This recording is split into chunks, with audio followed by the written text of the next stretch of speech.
आज तारीख है 16/3/2024। तारीख क्या है? 16/3/2024 और आज दिन है शनिवार। दिन क्या है? शनिवार। हर शनिवार की भांति इस शनिवार भी हम सुरक्षित शनिवार मनाने जा रहे हैं।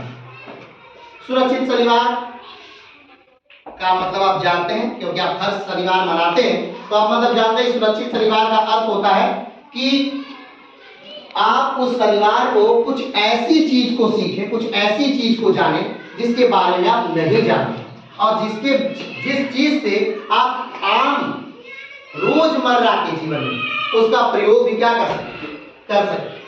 इससे पहले आपने भूकंप के बारे में जाना कि भूकंप क्यों आता है, कैसे आता है और भूकंप से कैसे बचाव किया जा सकता है।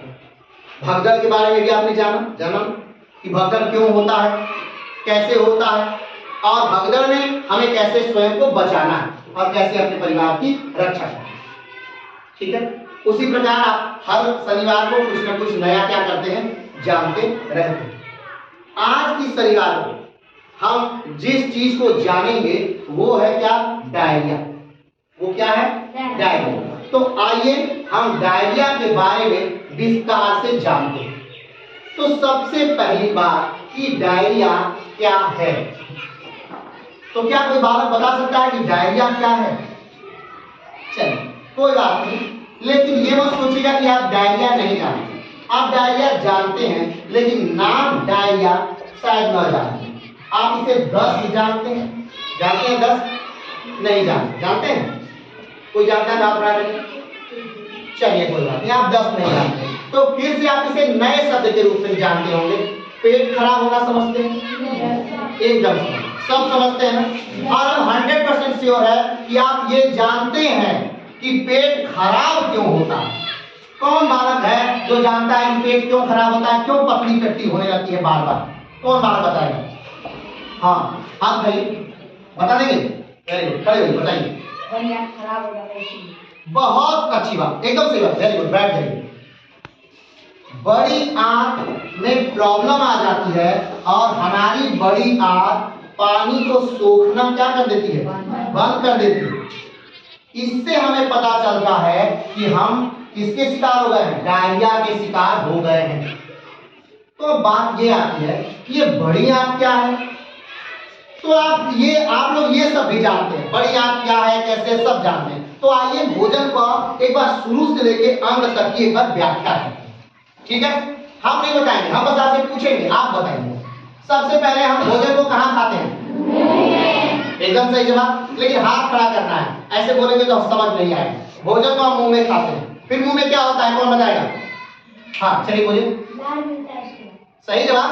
मुंह में भोजन में क्या मिलाया जाता है? लार मिलाया जाता है। दांतों से भोजन को कूचा जाता है और उसके बाद जब भोजन को हम कूच लिए, भोजन में लार मिला लिए, अब क्या करेंगे हम? हाँ बताइए, तेज बोलिए। एकदम सही बात। भोजन को अब हम भोज लेंगे और बैठ जाइए। और भोजन कहाँ आ गया? हमारी ग्रास नली में, यानी यहाँ से नली में आ गया, ग्रास नली में। एकदम सही बात। अब ग्रास नली के बाद क्या होगा भोजन? कौन बताएगा? हाँ हेमा बताइए। हेमा हाँ एकदम सही जवाब। ग्रास नली के बाद भोजन हमारा कहाँ जाएगा? आमाशय में जाएगा। एकदम सही जवाब है। ग्रास नली के बाद भोजन कहाँ जाएगा? आमाशय में जाएगा। तो क्या कोई बालक बताएगा कि आमाशय में जाकर अब क्या होगा? हाँ बोलिए। अग्नाशय रस मिलेगा। हाँ अग्नाशयी रस मिलेगा, पित्त रस मिलेगा, भोजन अम्लीय होगा। ठीक है, क्या होगा? अम्लीय होगा, प्रोटीन का संश्लेषण होगा। ये सारी क्रियाएं कहाँ होगी? आमाशय में। भोजन का पाचन भी। अब भोजन 4 से 5 घंटा रहा कहाँ? आमाशय। अब आमाशय के बाद भोजन कहाँ जाएगा? कौन बताएगा? हाँ बताइए। एकदम सही बात है। इसके बाद हमारा भोजन कहाँ आ जाएगा? छोटी आंत में। लेकिन आप जानते होंगे कि इसका नाम छोटी है, लेकिन है ये क्या? तो कौन बताएगा कि छोटी आंत कितनी बड़ी होती है? हाँ राजा। सही जवाब। छोटी आंत वैसे तो साइज के हिसाब से होती है, लेकिन एक अनुमानतः लगभग जो होती है वो 8 मीटर लंबी होती है। क्या? छोटी आंत। बैठिए। 8 मीटर होती है क्या? छोटी आंत। अब छोटी आंत में क्या होगा? भोजन का पाचन होगा। क्या होगा? बहुत सारे चीजों से भोजन के नए सिरे से भोजन से सारी चीजों की शरीर को जो चीज जरूरत है वो भोजन से क्या होगा? ले लेगा। कहाँ में? छोटी आंत में। अच्छा छोटी आंत कहाँ होता है? किसके बीच में होता है? कोई बताएगा? हाँ जो भी बोल रहा सही बोला। हाँ बोलिए अमन। पेट और बड़ी आंत के बीच। एकदम सही जवाब। अब बड़ी आंत के बीच में छोटी आंत एकदम दब के एकदम एक ही किनारे में बनी रहती है। एकदम सही जवाब। बैठे। इसके बाद छोटी आंत में भोजन पचने के बाद अब भोजन कहाँ जाएगा? हाँ बताइए आप। एकदम सही जवाब। अब भोजन कहाँ गया? बड़ी आंत में। तो कोई बड़ी आंत की लंबाई बताएगा कितनी होती है? हाँ बताइए। 1.5 मीटर। एकदम सही जवाब। बड़ी आंत की लंबाई कितनी होती है? 1.5 मीटर होती है। बैठिए बैठिए। हाँ 1.5 मीटर। बड़ी आंत की लंबाई कितनी होती है? तो क्या कोई बड़ी आंत की चौड़ाई नहीं बता सकता है? कोई नहीं? चलिए कोई बात नहीं। तो अब बड़ी आंत में क्या हुआ? बड़ी आंत में क्या किया? भोजन को। अच्छा एक बात बताइए, बड़ी आंत का 2 सिरा होता है? होता है? कहाँ कहाँ होता है? सिरा का क्या कहते हैं? कुछ बताएगा कोई? बड़ी आंत का 2 सिरा होता है। और एक बड़ी आंत ऐसे लटका रहता है सिरा छोटा सा, और ऐसे फिर घूम करके फिर एक मलद्वार से होता है ना? तो बड़ी आंत में एक 2 सिरा होता है, उसे क्या कहते हैं? हाँ एकदम सही जवाब। Very good. बड़ी आंत का एक सिरा जो होता है वो क्या होता है? अपेंडिक्स होता है। अभी माना जाता है, अभी इस पर रिसर्च बहुत सारी चल रही है कि अपेंडिक्स से हमारे शरीर में क्या कार्य है। पहले जब हम घास फूस वगैरह खाते थे तो अपेंडिक्स बहुत सारा कार्य करता था। अभी भी बहुत सारे गैस को अपेंडिक्स बनने से रोकता है, लेकिन अभी भी अपेंडिक्स में रिसर्च जारी है। बहुत अच्छा। और बड़ी आंत का दूसरा सिरा कहाँ आ जाता है? हाँ एकदम सही जवाब। बड़ी आंत का दूसरा सिरा कहाँ आ जाता है? मल द्वार में आ जाता है। वहां से भोजन क्या होता है? पचने के बाद उसमें से निकलने के बाद क्या? पानी को बड़ी आंत के सोखने के बाद उसे मल के बना दिया जाता है। क्या बना दिया जाता है? मल बना दिया, यानी सूखा, उसे सूखा कर दिया जाता है और उसके बाद मल द्वार के रास्ते खाना निकल जाता है। ये पूरा हमारे खाने का प्रोसेस, पूरा क्या है? खाने का प्रोसेस। ये आप जानते हैं ठीक। लेकिन अब बात आती है कि आखिर डायरिया या दस्त होता कैसे है? तो होने का कारण अलग है, लेकिन पहुंचाने का कारण क्या है? अलग है। तो आइए पहले बात करते हैं कि पहुंचाता कौन है। इसको पहुंचाता कौन है? जैसे में उदाहरण के तौर पर अगर हम पूछे कि मलेरिया कौन फैलाता है? नहीं खड़ा होते ऐसे, जो ऐसे नहीं, बैठे। मादा मच्छर फैलाती है। एकदम सही बात है। बैठे। उस मादा मच्छर का नाम कौन क्या है? तो बता पाएगा? हाँ बोलिए। एकदम सही जवाब है। मादा एनाफिलीज क्या फैलाती है? मलेरिया फैलाती है। उसके द्वारा होता नहीं है, लेकिन उसके पैरों में, उसके सूढ़ों में वो चीजें होती है। जब वो बैठती है तो उसके सूढ़ के द्वारा वो अंदर चला जाता है और फिर उससे क्या हो जाता है? मलेरिया होता है। बैठिए। उसी प्रकार ये जो आपके सामने रखा है डायरिया, डायरिया को कौन फैलाता है? डायरिया को फैलाता है मक्खियां। कौन फैलाती है? आप जैसे खाना खाते हैं ना, तो आप देखे होंगे कि मक्खियां अभी खाने पर आके बैठ जाती हैं। सोचिए वो मक्खियां अभी कुछ देर पहले लैट्रिन पर बैठी थी। कहाँ बैठी थी? लैट्रिन पर बैठी थी। कुछ देर बाद आके खाने पर बैठी हैं, कहीं सेव पर बैठी हैं, कहीं खाने के और सामानों पर बैठी हैं, और बड़े प्रेम से आप उठाती हैं। आप ध्यान से देखिएगा, दुकान पे जाइएगा, खड़े होइएगा, दुकान पे बिक रहा अंगूर का एक गुच्छा उठाइएगा, ठीक है? अभी खाना नहीं, बस देखना है। और ध्यान से देखिएगा, क्या उस पे छोटे छोटे काले काले कुछ दाग हैं?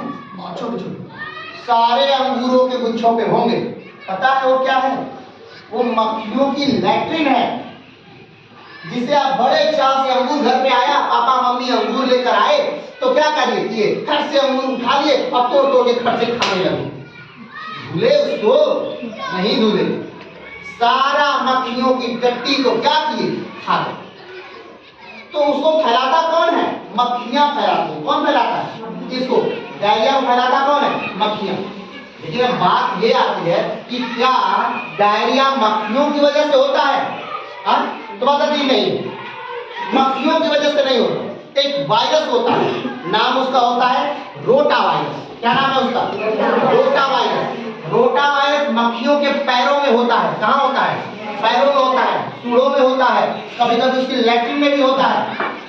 अब जब वहां बैठी तो वो रोटा वायरस को क्या कर दी? छोड़ दी। और जब आप खाना खा रहे थे चावल, उसमें मक्खी बैठी थी कि नहीं?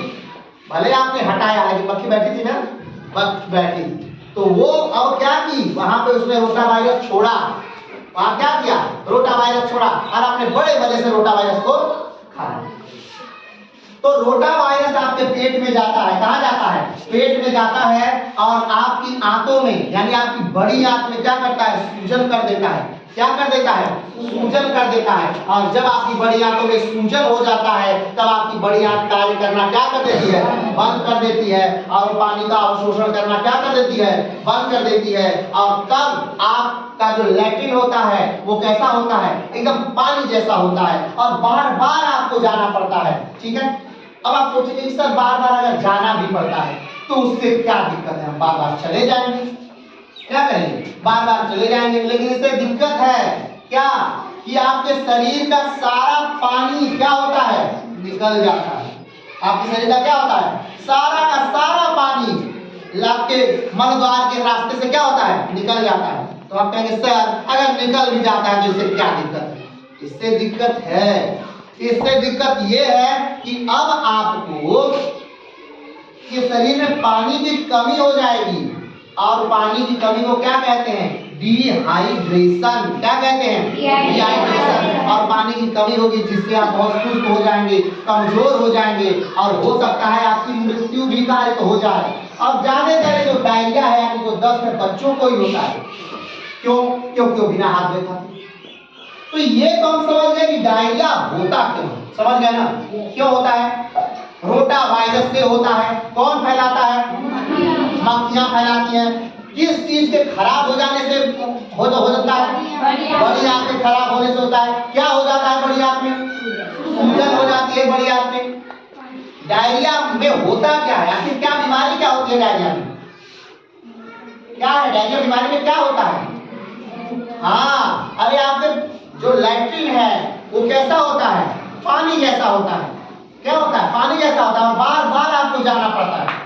कहाँ जाना पड़ता है? लैट्रिन में बार बार लैट्रिन करने जाना पड़ता है और ऐसे शरीर का सारा पानी निकल जाता है। यानी डायरिया माने बार बार क्या करने जाना? मल त्यागने जाना, बार बार लैट्रिन करने जाना, इसी को कहते हैं डायरिया। तो अब इस शब्द को समझ गए? अब कभी भी डायरिया आएगा या दस्त आएगा तो आप हक्के बक्के नहीं रहेंगे, आप समझ जाएंगे हाँ ये है। क्लियर है ना?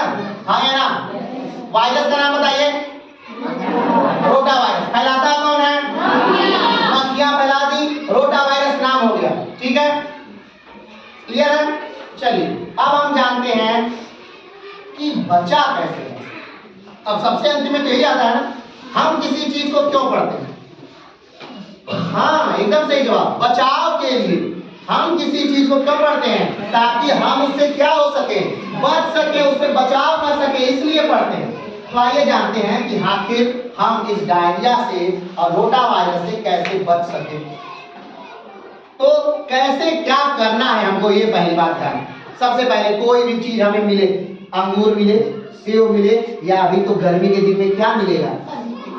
आम मिले या कोई भी फल मिले तो फल लेकर के तुरंत खाना शुरू नहीं करते। बहुत सारे तो फल ऐसे हैं जिनको हम छील के खाते हैं।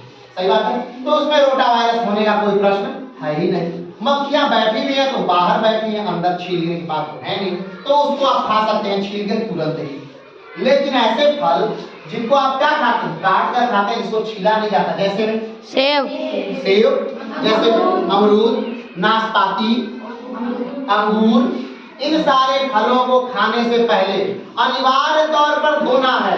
क्या करना है? जरूर से धोना है। ये हो गई पहली बात। दूसरी बात, खाना खाने से पहले खाने वाली जगह को अच्छे से साफ करना है। खाना जिस बर्तन में खा रहे हैं उस थाली को अच्छे से साफ करना है, साबुन से साफ करना है। जिस हाथ से खाना खाने जा रहे हैं उसके नाखून कटे हों, उसके क्या कटे हो? नाखून कटे हो और हाथ अच्छे से साबुन से 1 मिनट तक धोया हुआ हो। ठीक, जहां बैठ के खाना खा रहे हो वहां पर कोई अखबार बिछा लीजिए, उस पे रख के खाना को खाइए ताकि नीचे के जीवाणु विषाणु आपके खाने में न आए, अच्छे से खाना खाइए। नहा कर खाना खाइए, प्रयास करिए। कहीं से भी खेल कूद के आके कुछ भी नहीं खा लीजिए, कहीं से भी खेल के आइए, पहले जाइए हाथ धोइए, मुंह धोइए, फ्रेश होइए, कपड़ा बदलिए, उसके बाद क्या करिए, खाने को खाइए। तो इन चीजों से हम डायरिया से क्या कर सकते हैं, बच सकते हैं। अब मान लीजिए तो बचाव हो गया कि हम कैसे बचे, एकदम सही बात, वही हम बात करने जा रहे हैं।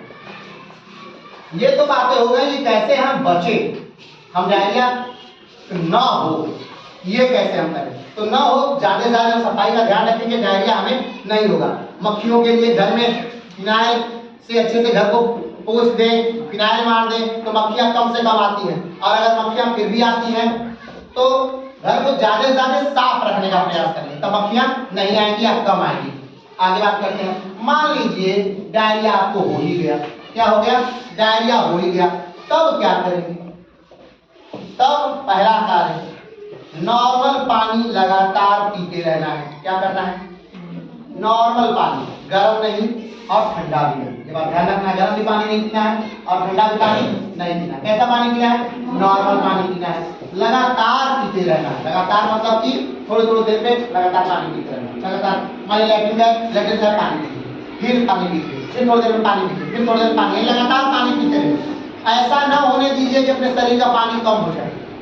पानी के साथ ग्लूकोज अगर ले रहे हैं तो और अच्छी बात है, पानी में 1 चम्मच लीजिए ग्लूकोज, घोल दीजिए और उस पानी को क्या करिए, पी जाइए, तब और अच्छी बात है। अब आप कहेंगे सर ठीक कैसे होगा, ठीक, तो सबसे पहली बात, अगर शुरुआती दिन है, पहला ही दिन है, अगर आप अपने से ठीक करना चाहते हैं तो आप लैक्टोबैसिलस जीवाणु को खाइए। अब आप कहेंगे सर लैक्टोबैसिलस जीवाणु हम कैसे खाएंगे, तो आप दही को खाइए। क्या खाएंगे, दही को खाइए। दही लीजिए, जैसे भी खाते हैं, चीनी डाल के खाते हैं, रोटी से खाते हैं, चावल से खा सकते हैं, तो दही को आराम से क्या करिए, खा लीजिए। चलिए हम दही खा लिए। और क्या खाएं, केला खाइए। क्या खाइए, पका हुआ केला खाइए, दही खाइए, ठीक है। बार बार पानी पीजिए, ग्लूकोज का सेवन करिए। इन चीजों से आपका क्या हो सकता है, डायरिया ठीक हो सकता है। लेकिन अगर आपको लग रहा है कि आपकी तबीयत फिर भी सुधर नहीं रही है तो तुरंत से तुरंत, जल्दी से जल्दी कहाँ जाइए, डॉक्टर के पास जाइए, अपने डॉक्टर की सलाह लीजिए और डॉक्टर जो दवाई बताता है वो दवाई को लीजिए। बात समझे। तो डायरिया क्या है सब लोग जान गए, बताइए कौन डायरिया क्या है, कौन नहीं जाना है, ये बात बताइए, कौन नहीं जाना है डायरिया क्या है, सब लोग जान गए। तो हम किसी से पूछ ले डायरिया क्या है, चलिए नीतीश खड़े होइए, डायरिया क्या है बताइए, डायरिया में क्या होता है, डायरिया में क्या होता है, बताइए, आप बताइए डायरिया में क्या होता है। हाँ तो क्या होता है, पेट खराब हो गया तो क्या होता है, सही जवाब, बस यही तो पूछ रहे थे हम, सही जवाब, एकदम सही जवाब। लैट्रिन हमारी क्या होती है, बहुत पतली होती है, पानी जैसी होती है, क्यों, क्योंकि हमारी बड़ी आंत कार्य करना बंद कर देती है, वो पानी का अवशोषण नहीं करती है, यही डायरिया है। अगला प्रश्न, डायरिया किस जीवाणु से होता है या किस वायरस से होता है, किस वायरस से होता है डायरिया, हाँ एकदम सही जवाब, रोटा वायरस से होता है, एकदम सही जवाब। बैठ जाइए, तीनों लोग बैठ जाइए। अगला प्रश्न, डायरिया से कैसे बचें, कौन बताएगा, हाँ कैसे बचे, हाँ बताइए। नहीं ये तो डायरिया का इलाज है, बचना कैसे है डायरिया से, हाँ हाँ साफ सुथरा रखें, जैसे में कोई उदाहरण बताइए, हाँ हाथ धोए, हाँ प्लेट धोए, अपने खाने का बर्तन धोए, हाँ सब कुछ, कहने का मतलब पूरे घर में साफ सफाई रखें। तो चलिए आज सुरक्षित शनिवार हमारा समाप्त होता है और आज हमने जाना डायरिया क्या है, डायरिया कैसे होता है, डायरिया में शरीर का कौन सा अंग काम नहीं करता है, डायरिया किस वायरस से होता है और डायरिया होने के बाद कैसे बचाव किया जा सकता है। तो आज के लिए इतना ही, जय हिंद।